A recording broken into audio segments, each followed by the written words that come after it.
Bismillahirrahmanirrahim. Assalamu alaikum wa rahmatullahi wa barakatuhu. This is Dr. Farhad with the course Fundamentals of Philosophy.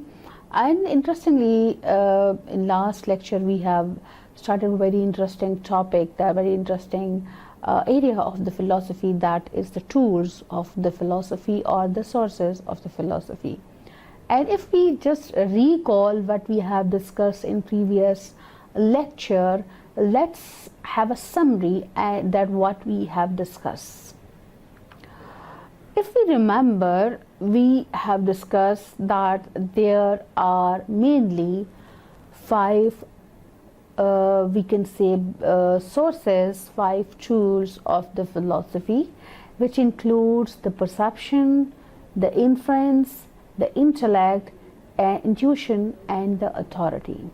And if we remember, we have discussed the definitions of the first three tools, which is perception, the inference, and the intellect.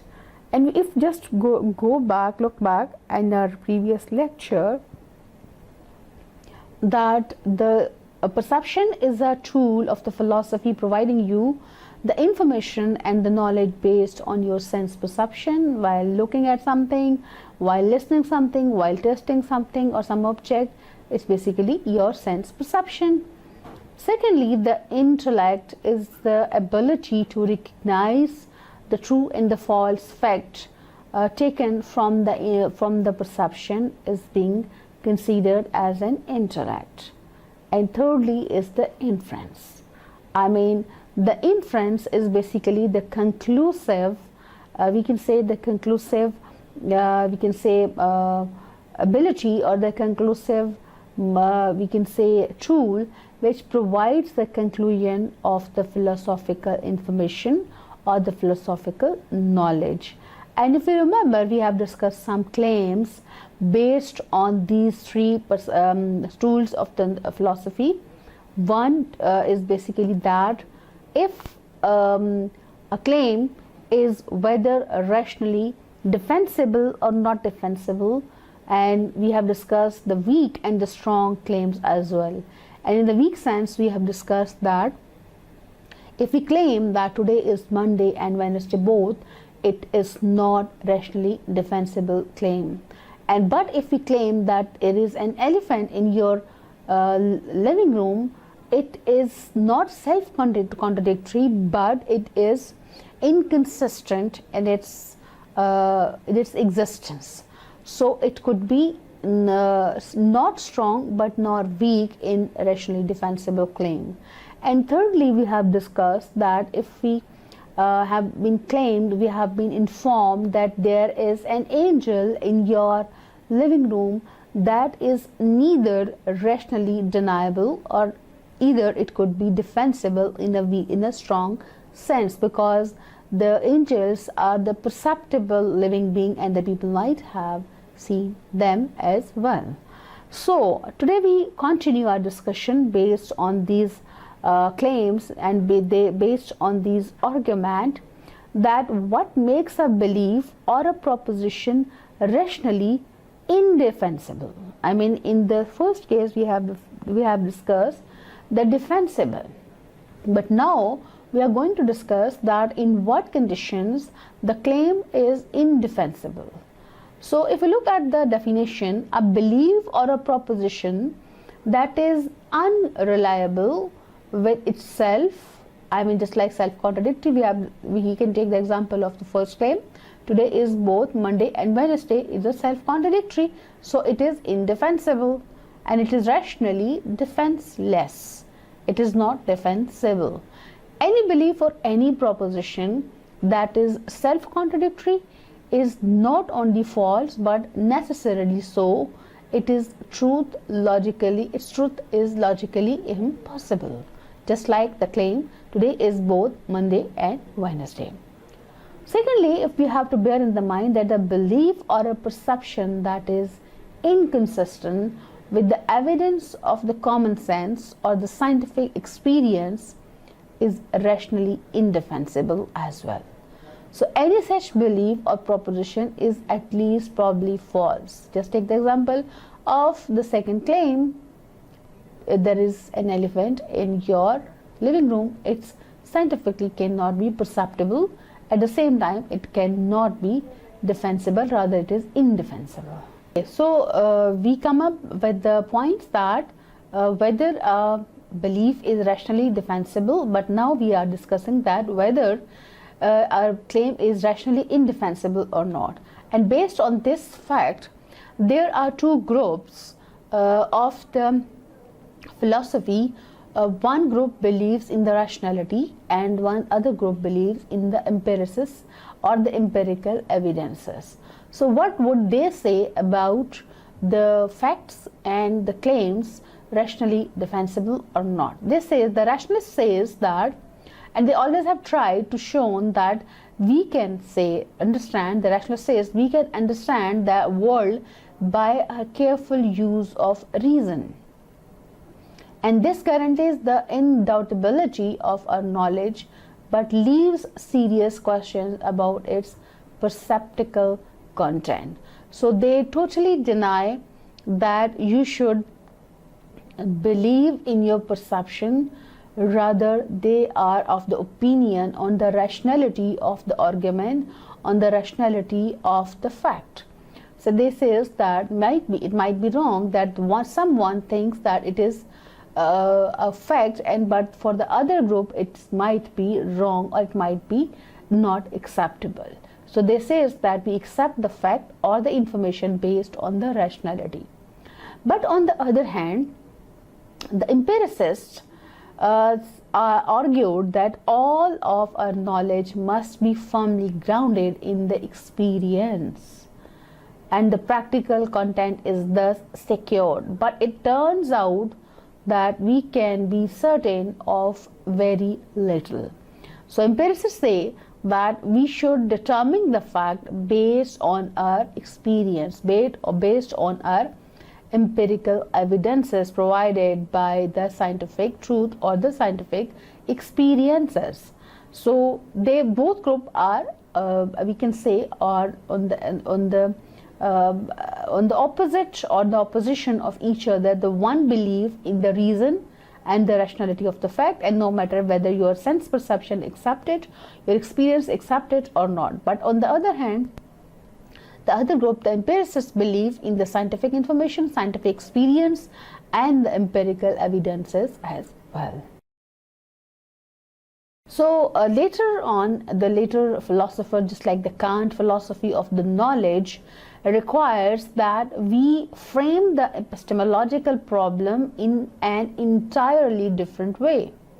I mean, the crucial question is not how we can bring ourselves to understand the world, but how the world comes to be understood by us. I mean, this is very interesting thing, that we should, rather than we focusing on how we can understand the world, rather how the world is understood by us as well. We should look at it, and instead of trying by reason or experience to make our concepts match the nature of the objects. So Kant says, if the object reflects any information, we should rely on the knowledge understood by it.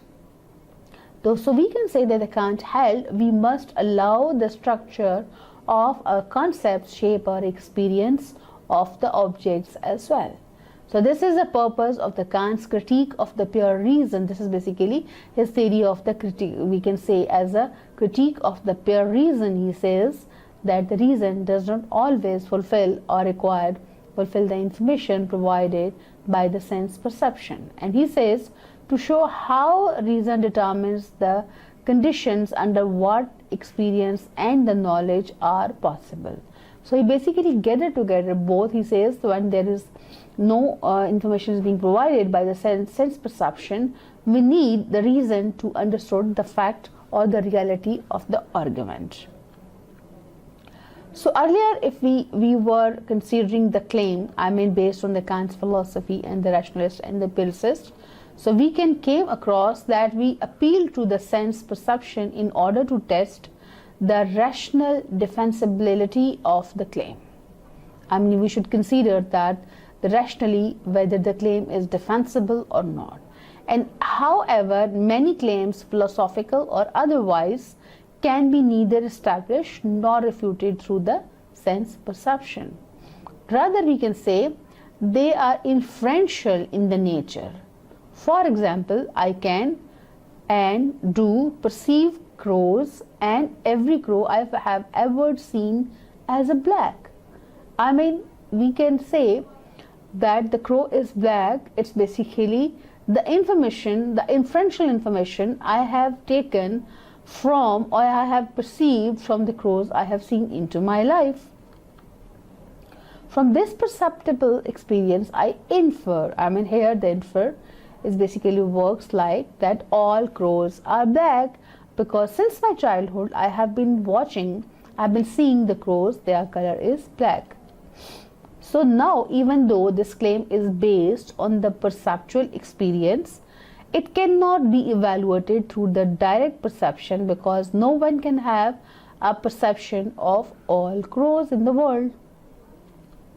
So instead, we must ask, is it reasonable? I mean, if we take the example of the other hand, not based on the perception, is it reasonable to infer that all crows are black on the basis of our perception of some crows we have seen? So how about this? I have observed hundreds or even thousands of the crows, haven't you? I mean, they're black, and they all have been black. So my reason tells me that all crows are black, even though I have observed only some crows, because I have deductive the information based on my self experience, on my empirical evidences, that all crows I have seen, though I have seen some of them, but the majority I have seen, they are black. So I infer that all crows are black, the crows are black. So is this, or this is not a reasonable inference? That is a question. What's your answer? So here are the more philosophical example. It pertains to the metaphysical issue known as the problem of the other minds. That the question is, are there minds other than my own? So we have to look at that if I perceive crows are black, do the other people as? I mean, what about the minds of the other people, the perception of the other people? So my answer to this question is yes, and I construct it on the basis of the both perception and the inference. So it could be I cannot perceive the minds of other person, but I can see their bodies and I can hear their voices. So the other speaks as though they have minds. They make facial expressions which suggest to me that they have minds, and their body language is general, leads me to believe that they have minds as I do. So this is basically give me an information that what do I perceive, what do I understood as a knowledge, I should also consider the minds of the others, and I cannot see their minds, but I can see their faces, their facial expressions and their bodies, so I can infer that they have minds too, just like me. From these perceptual experiences, I infer the existence of the minds other than my own, namely the minds of other people. This is my solution to the problem of other minds. So now this answer must be subjected to the philosophical criticism. Is the inference I have made a reasonable one? It is rationally defensible, and what is your opinion? That is also matter. So in a summarized form, we can say, on the basis of the rationality and the basis of the empirical evidences, when the things are being inferred or inferential conclusion, so the philosophical claims can be established or criticized on the basis of the perception or the sense perception, or on the basis of the process of the logical inference. So we can say that the much philosophical thinking begins with the perception, but reasoning out the logical implication of what is perceived probably plays a larger role in the philosophy than does perception itself. As we proceed through the course we may even find some philosophical reasoning in the ways that owe very little or nothing to perceptual experience. I mean, in other words, we can say that much of the philosophical thinking begins with the perception, just as I mentioned in my previous lecture, but reason also matters to determine or to infer the information as well. So now we should understand that the perception and the inference are considered to be the information, or they considered to be the tools of the knowledge or the tools of the philosophy, because some Western philosophers and many of the Eastern philosophers recognize at best the two additional means by which philosophical claims can be established or criticized. Namely, now here we look back that we have discussed the 5 tools of the philosophy, including the perception, intellect and the inference, and we should also consider the other 2 tools of the philosophical knowledge as well, which is intuition and the appeal or the traditional authority. And if we look at the authority, that is the authoritative books or the revealed books, just like the Bible, the Vedas or the Quran or the classical, any religious authority book. So these also helpful, these also makes the construction or the work like a tool of the knowledge in the philosophy. So if we look at the intuition, that what is intuition?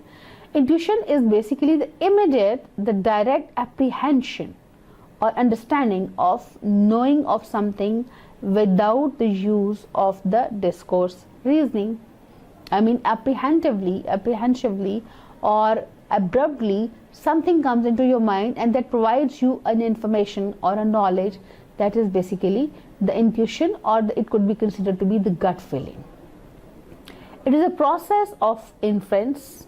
I mean, we can say in the discourse reasoning, discourse reasoning is the process of the inference. For example, the process of going from the premises to the conclusion in a sense of the logical steps.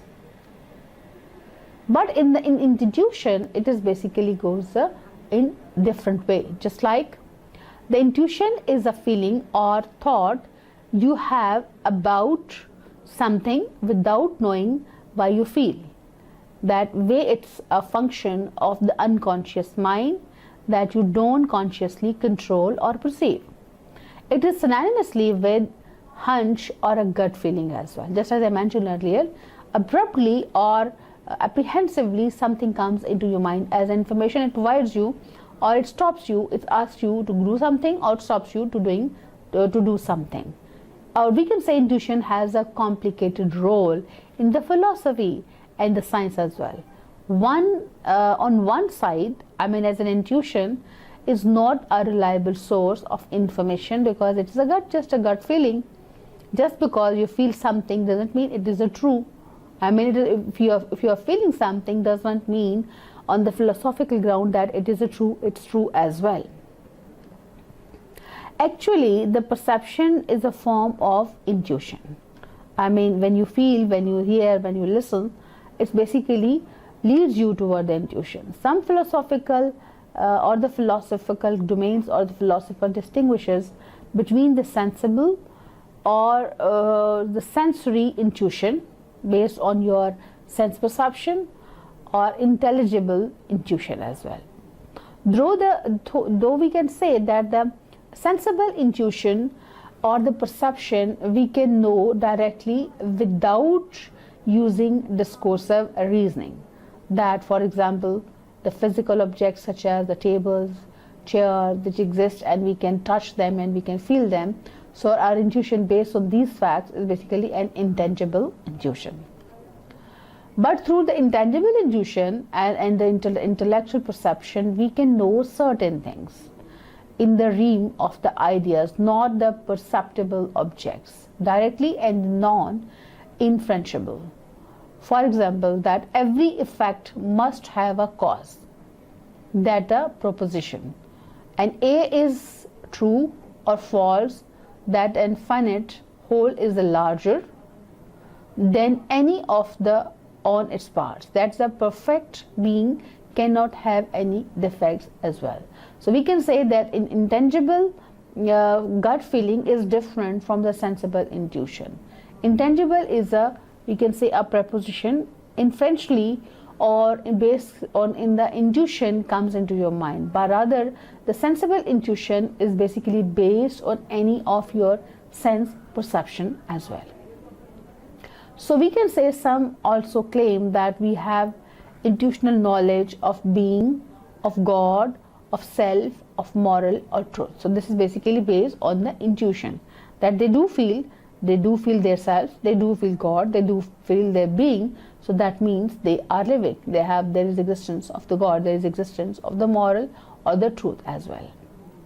So now here we should look at the appeal to the traditional authorities. I mean, there is another source of the traditional authority or the authoritative knowledge or the tool which helps or making any construction of the claim or the argument. The Chinese philosophy, another source of the belief in authoritative testimony, especially as embodied in the classical and the sacred texts, maybe we should add that to sense perception, inference and intuition. How far, the example, do we, if we do know that there was a great civil war in the America in the middle 19th century. None of us was there to witness it. We do not know about it through the pure intuition, nor does a knowledge of the civil war seem to be more product of the logical reasoning. So now we know about it, we know about the war mainly through the written books. I mean the traditional authoritative books or the authoritative works of the historian who have used the, we can say, remnants of the past and document and rectify it the various facts. So to construct the accounts of what happened there in the war, even now, how do we know what is going on? I mean, we can say that the information we have historically perceived is not based on the sense perception, neither it's based on the intuition, nor it's based on the intellect. Rather, it is being based on the reliable traditional authoritative books of the history. So we can only experience, we can only get to know those facts of the First Civil War based on the facts, based on the information provided by these historical books. So same goes with the presently. If in the some part of the world, if something is going around, we can only know the books in the other channels which are providing us the information as well. So we can say this is another form of the information in the philosophy, which is the traditional authorities, and one of these authority is considered to be the books. So then what we can say at what then the philosophical tool is. So we can say philosophy is an attempt to figure out based on these tools on the perceptual or the intuitional experience, logical reasoning and the authoritative testimony, and in a rationally defensible way, the nature of the reality, value and the knowledge, and that is considered to be the constructive philosophy. Now here we should understand the difference between the constructive and the critical philosophy. I mean, the construction of the philosophy, we might need a claim based on the perception or intellect or the reason or the intuition or the authoritative books. This is the construction. So we can say this is the construction of the argument based on all these tools, whether it is perception, whether it is intellect, whether it is inference, whether it is intuition or the authoritative books. But we also bear in the mind that these facts should be rationally defensible. These are not self-contradictory, not inconsistent, and they are rationally defensible either in a strong sense or in a weak sense. So it is also a criticism of such attempts that is called the critical philosophy. So we should also get to know that there is another type of philosophy, that is the critical philosophy. And some claim has been constructed by a group or a people or a philosopher based on their logic, based on their reasoning, based on their perception, and they have construct a claim, they have construct an idea. But the later philosopher or the same time philosopher have basically challenged that claim based on the critical philosophy. So we can say that it's basically the whole process of the philosophical thinking, whether you construct a claim based on the perception, based on the intuition, based on the intellect, based on the inference, based on the authoritative books. But at the same time, that facts should not be self-contradictory, not inconsistent, and rationally defensible either in a weak sense or in a strong sense. And construction of this fact, construction of this claim is being called as constructive philosophy. But on the other hand, if this philosophical fact or the argument is being challenged by someone else, this is basically being considered as a critical philosophy. But for the critical philosophy, you need to have some solid reasons, some solid perceptive tools, some intangible or perceptible tools to contradict or to present your idea as an argument. So we can say in today's lecture we have discussed the process of the philosophical thinking, which includes the constructive philosophy and the critical philosophy, and also the rationally defensible facts in the philosophical, either from the weak or the strong sense. So this makes the tools, or we can say this construct the philosophical grounds and the claims that they are being considered as a tool of the philosophy or the sources of the knowledge in the philosophy.